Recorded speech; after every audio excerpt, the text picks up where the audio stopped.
जय श्री कृष्ण, राधे राधे, श्री हरिदास। स्वागत है आप सभी का। आप सभी को अखंड सौभाग्य देने वाले तीज के महापर्व की हार्दिक शुभकामना।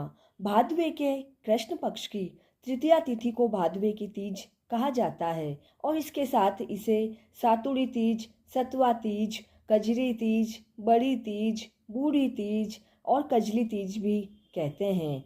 आज के इस वीडियो में हम तीज की अखंड सौभाग्य देने वाली कथा का रसपान करेंगे। एक साहूकार था, उसके 7 बेटे और एक बेटी थी। भादवे महीने की बड़ी तीज आई तो अब सभी भाभीियों ने व माँ ने तीज का उपवास किया। अब यह देखकर कि घर की सभी महिलाएं तीज का उपवास कर रही है, तब साहूकार की बेटी ने कहा कि माँ, मैं भी तीज का उपवास करूंगी। तो सभी घर के सदस्यों ने उसे मना कर दिया कि बेटा, तुम अभी बहुत छोटी हो, तुमसे भला तीज का उपवास कैसे होगा, तुम तीज नहीं करोगी।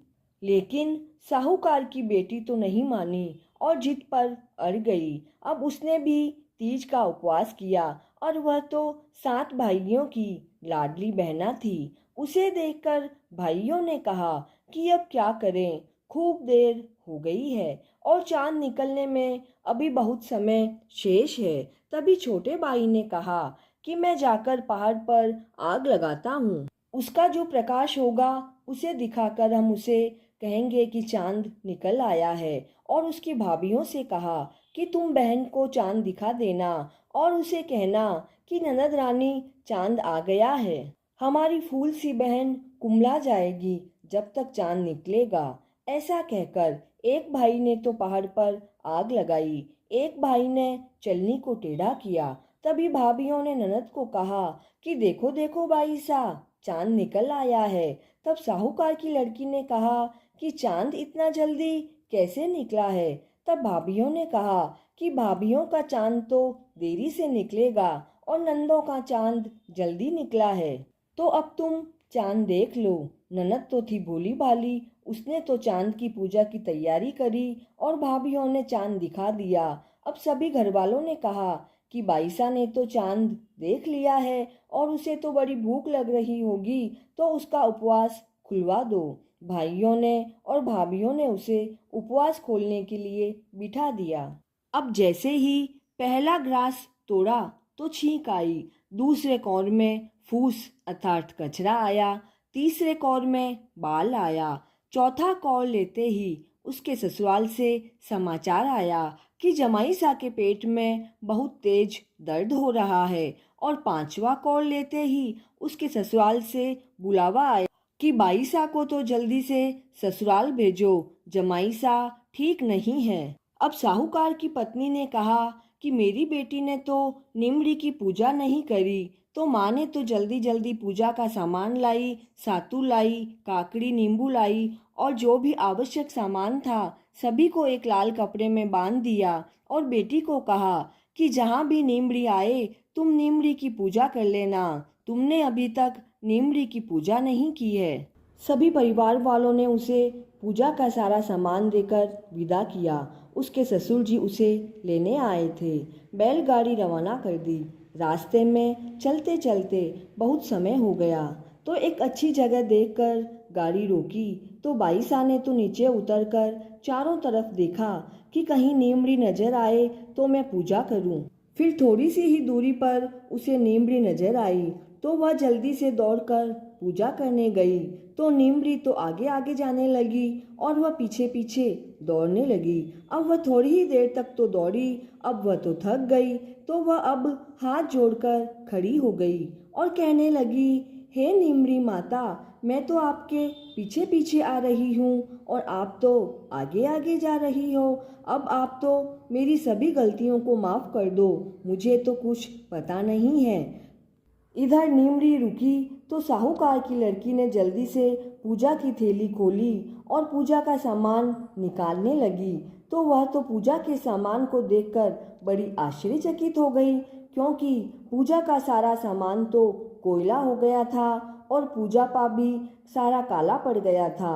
अब वह बेचारी यह देखकर बड़ी डर गई और नीमड़ी माता के चरणों में गिर गई और कहने लगी, हे नीमड़ी माता, मेरा पूजा का सारा सामान काला कैसे हो गया?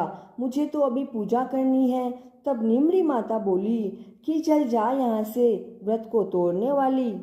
पापिनी, तेरा मुंह भला कौन देखे? तो वह बोली कि हे माँ, मैं तो भोली भाली हूँ, मुझे तो कुछ पता नहीं चलता।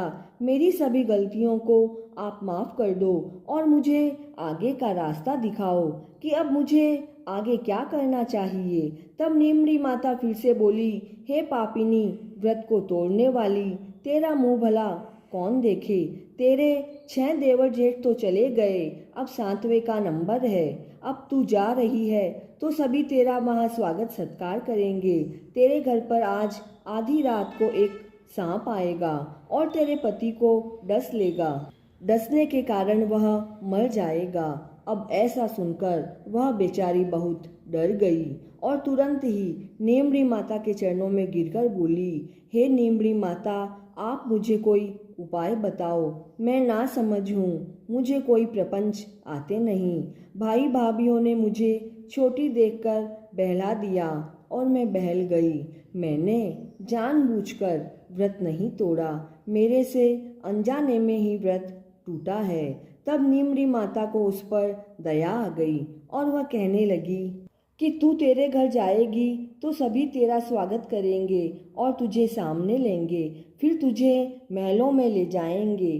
तू ऐसा करना कि आधी रात होने पर एक सांप आएगा और तेरे पति को डस लेगा। तू बालू रेत लाना, खुशबू वाले फूल लाना, इत्र लाना, चारों तरफ इत्र की खुशबू कर देना। एक कच्चे दूध का कटोरा भरकर रख लेना और छोटी अंगुली में चीरा लगाकर बैठ जाना। रात में नींद मत लेना, आधी रात को सांप आएगा।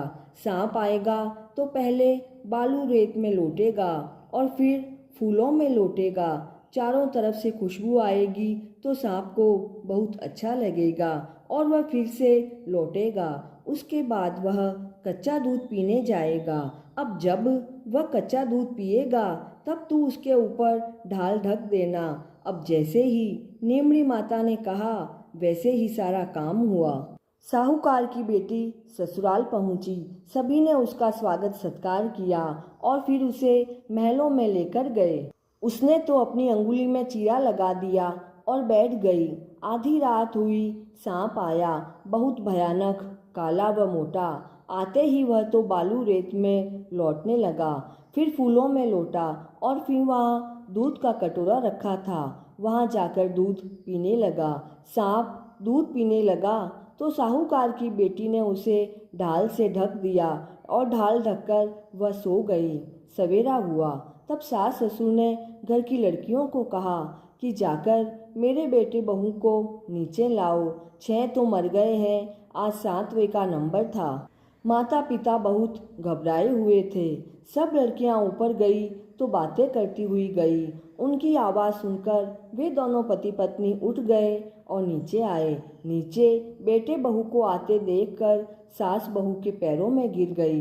तब वह बोली कि सासू जी, आप मेरे पाँव मत पड़ो, पाँव पड़ना ही है तो तीज माता के पड़ो। तब सास ने कहा कि मेरे 6 बेटे तो मर गए और 7वें का नंबर था, तूने ही मेरे बेटे को बचाया है।